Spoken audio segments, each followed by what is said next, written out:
Hi నమస్తే, నేను మీ Ramya. Welcome back to Jessie cooking recipes. ఈరోజు నేను గోధుమ రవ్వ పెసరపప్పుతో పొంగలి ఎలా ప్రిపేర్ చేయాలో చూపిస్తున్నానండి. చాలా బాగుంటుంది. దీంతో హెల్త్ బెనిఫిట్స్ కూడా చాలా మంచివి ఉన్నాయి. ముందుగా ఒక గిన్నె తీసుకొని అందులో 1 కప్పు పెసరపప్పు వేసుకోవాలి. అలాగే 1 కప్పు గోధుమ రవ్వ వేసుకోవాలి. ఇప్పుడు వీటిని ఒకసారి వాష్ చేసుకోవాలండి. ఒకసారి వాష్ చేసుకొని ఇప్పుడు ఇందులో 1 కప్పుకు 4 కప్పులు వాటర్ చొప్పున 2 కప్పులు తీసుకున్నాం కదా మనం, మొత్తం 8 కప్స్ వాటర్ తీసుకోవాలి. 8 కప్స్ వాటర్ వేసుకొని స్టవ్ మీద పెట్టుకొని మూత పెట్టి ఉడికించుకోవాలి. మీడియం ఫ్లేమ్లోనే ఉడికించుకోవాలండి. ఇలా కొంచెం దగ్గర పడినప్పుడు సిమ్లోకి అడ్జస్ట్ చేసుకోవాలి. ఇప్పుడు ఇందులో 1 టీ స్పూన్ సాల్ట్ వేసుకోవాలి. సాల్ట్ వేసుకొని కొంచెం దగ్గర పడేంత వరకు ఉడికించుకోవాలి.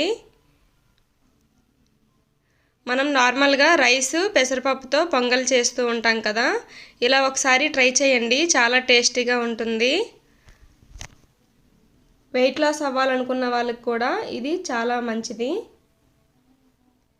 ఇలా ఈ కన్సిస్టెన్సీలోకి వచ్చిన తర్వాత స్టవ్ ఆఫ్ చేసుకొని ఇప్పుడు దీనిలోకి పోపు వేసుకోవాలి. స్టవ్ ఆన్ చేసుకొని ఇలా పోపు వేసుకునేది చిన్న కళాయి పెట్టుకోవాలి. కళాయి కొంచెం హీట్ అయిన తర్వాత 3 టీ స్పూన్స్ ఆయిల్ వేసుకోవాలి. అలాగే దీని ప్లేస్లో నెయ్యి ఉంటే నెయ్యి వేసుకోవచ్చండి. ఆయిల్ హీట్ అయిన తర్వాత ఇందులో 1 టీ స్పూన్ ఆవాలు వేసుకోవాలి.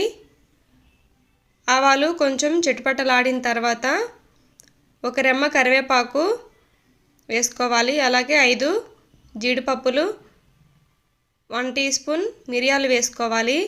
వేసుకొని వీటిని కొంచెం ఫ్రై అవ్వనివ్వాలి. కొంచెం ఫ్రై అయిన తర్వాత పొంగల్లోకి పోపు వేసుకొని బాగా కలిపేసుకోవాలండి. ఇంతేనండి, చాలా ఈజీ ప్రాసెస్. హెల్త్కి కూడా చాలా మంచిది. ఒకసారి ఇలా ట్రై చేసి చూడండి. ఈజీగా క్విక్గా 10 నిమిషాల్లో చేసేసుకోవచ్చు. ఇప్పుడు దీన్ని సర్వింగ్ బౌల్లోకి తీసుకుందాం. ఇంతేనండి, రెడీ అయిపోయింది పొంగల్. ఈ రెసిపీ మీకు నచ్చినట్టయితే నా ఛానల్ని లైక్ చేసి షేర్ చేసి సబ్స్క్రైబ్ చేసుకోండి. గంట సింబల్ని కూడా ప్రెస్ చేయండి.